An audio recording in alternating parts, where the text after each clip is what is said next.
बिस्मिल्लाहिर्रहमानिर्रहीम। अस्सलाम वालेकुम दोस्त, वॉइस चैनल में खुश आमदीद। आज हम इस वीडियो में खुतबा हिज्जतुल वदा जो हमारे प्यारे नबी हज़रत मोहम्मद ख़ातमुन नबिय्यीन सल्लल्लाहु तआला अलैहि वसल्लम ने अपना आखिरी जो खुतबा दिया था मैदान इरफात में, हम सब इंसानों के लिए, मुसलमानों के लिए, क़यामत तक जितने भी इंसान आएंगे सबको क्या पैगाम दिया, क्या मैसेज दिया, इस वीडियो में ध्यान से सुनिएगा क्योंकि बहुत से अहम पॉइंट हम इस वीडियो में डिस्कस करेंगे। तफसील के साथ हमने कल वीडियो अपलोड की थी, आप वो भी देख लीजिएगा। बहुत से लोगों ने वो वीडियोस देख ली होंगी। आज हम इस वीडियो में कुछ अहम पॉइंट बयान करेंगे खुतबा हिज्जतुल वदा के हवाले से। तो वो अहम पॉइंट आपने ज़हनशीन कर लेने हैं और उनको शेयर भी करना है। हमारे नबी हज़रत मोहम्मद सल्लल्लाहु अलैहि वसल्लम हम्द व सना के बाद अब खुतबा इरशाद फरमाते हैं। उनके कुछ पॉइंट ये हैं: लोगों, तुम्हारा रब एक है और तुम्हारा बाप एक है।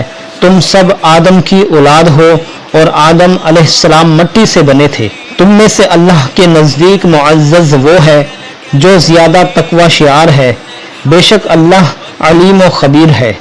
देखो, किसी अरबी को किसी अजमी पर और किसी अजमी को किसी अरबी पर और किसी काले को किसी सुर्ख पर और किसी सुर्ख को किसी काले पर कोई फजीलत, लिहाज, इम्तियाज हासिल नहीं मगर हाँ तकवा के सबब। बंदगान खुदा, मैं तुम्हें तकवा शियारी यानी अल्लाह से डरने की वसीयत करता हूँ और तुम्हें उसकी अताअत का हुक्म देता हूँ, क्योंकि तुम अल्लाह के सिवा किसी और के बंदे नहीं और अपने खुतबे का आगाज नेक बातों से करता हूँ। अल्लाह के बंदो, मेरी बात सुनो और समझो।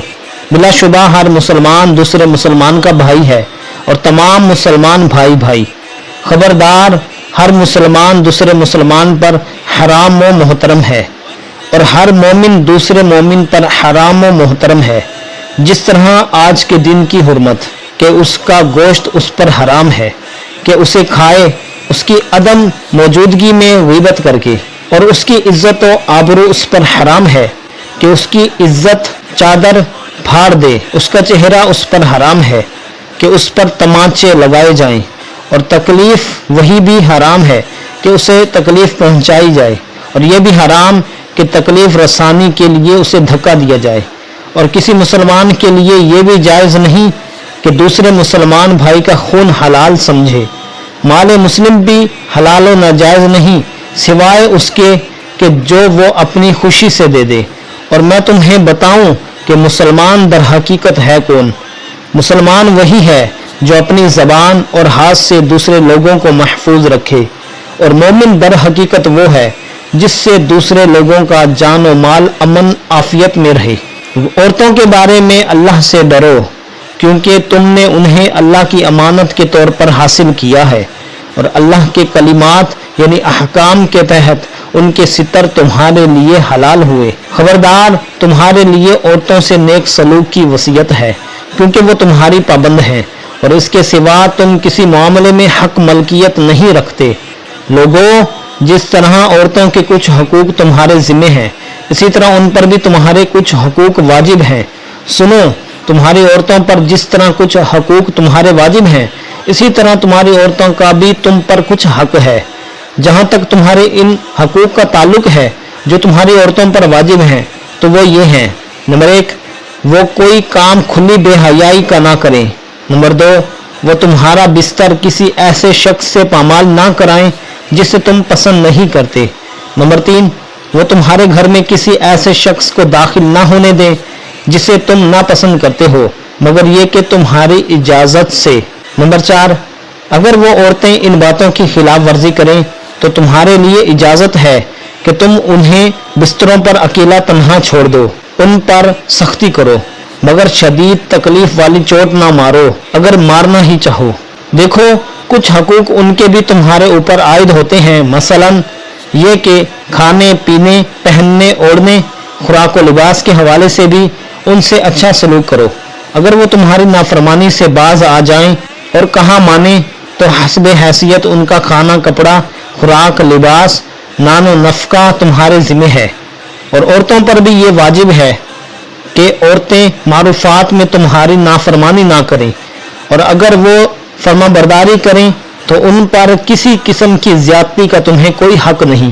کوئی عورت اپنے گھر میں اخراجات نہ کرے مگر ہاں اپنے شوہر کی اجازت سے۔ جان لو لڑکا یعنی اولاد اس کی طرف منسوب کیا جائے گا جس کے بستر پر وہ پیدا ہوا۔ بچہ شوہر کی اولاد متصور ہوگا، اور جس پر حرام کاری ثابت ہو اس کی سزا سنگساری ہے۔ زنا کار کے لیے پتھر اور ان کا حساب اللہ کے ذمے۔ دیکھو کسی عورت کے لیے جائز نہیں کہ وہ اپنے شوہر کا مال اس کی اجازت کے بغیر کسی کو دے دے۔ خوب سن لو، اپنے پروردگار کی عبادت کرو، نماز پنجگانہ ادا کرو، رمضان کے روزے رکھو، اپنے رب کے گھر یعنی خانہ کعبہ کا حج کرو، اپنی زکوٰۃ خوشی خوشی دیا کرو، اپنے احکام کی اطاعت کرو، اور اس طرح ان امور کی انجام دہی کے بعد بطور اجر اپنے رب کی جنت میں داخل ہو جاؤ۔ اللہ سے ڈرو، ترازو سیدھی رکھ کر تولا کرو، اور لوگوں کو ان کی چیزیں یعنی ناپ تول میں کم نہ دیا کرو، اور ملک میں فساد کرتے نہ پھرو۔ خبردار، دین میں غلو یعنی مبالغہ آمیزی انتہا پسندی سے بچو، اس لیے کہ تم سے پہلے جو قومیں تمہیں وہ دین میں غلو کی وجہ سے ہلاک کر دی گئی تھیں۔ آگے ہمارے نبی نے بہت اہم ناظرین بات کی ہے کہ دیکھو اب تم نے مجھے جی بھر کر دیکھ لیا ہے اور مجھ سے ان باتوں کو بھی سن لیا ہے، تم سے عنقریب میرے بارے میں پوچھا جائے گا تو سچ سچ بتانا۔ بس جس نے مجھ پر جھوٹ باندھا تو وہ اپنا ٹھکانہ جہنم میں بنا لے گا۔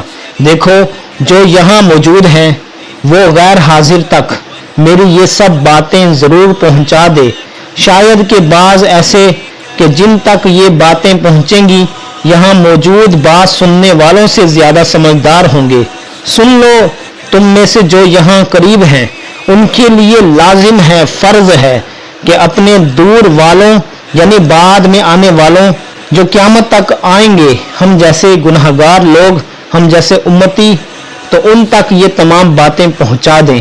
تو ہمارے نبی صلی اللہ علیہ وآلہ وسلم نے خطبہ حجۃ الوداع میں جو میدان عرفات میں دیا تھا، آخری خطبہ، جو حج کے موقع پر لوگ یہ خطبہ سنتے ہیں تو لوگوں کو ان خطبات کا مقصد یہی ہوتا ہے، یہ پیغام دینا ہوتا ہے کہ وہ اپنے اسلام کے مطابق زندگی بسر کریں، اپنے اسلام کے مطابق اپنے ماحول کو ڈھالیں، اپنے گھر والوں کی فکر کریں، اپنا محاسبہ کریں، اور اسلام کے مطابق کسی کو بھی تکلیف نہ پہنچائیں، اسلام کے مطابق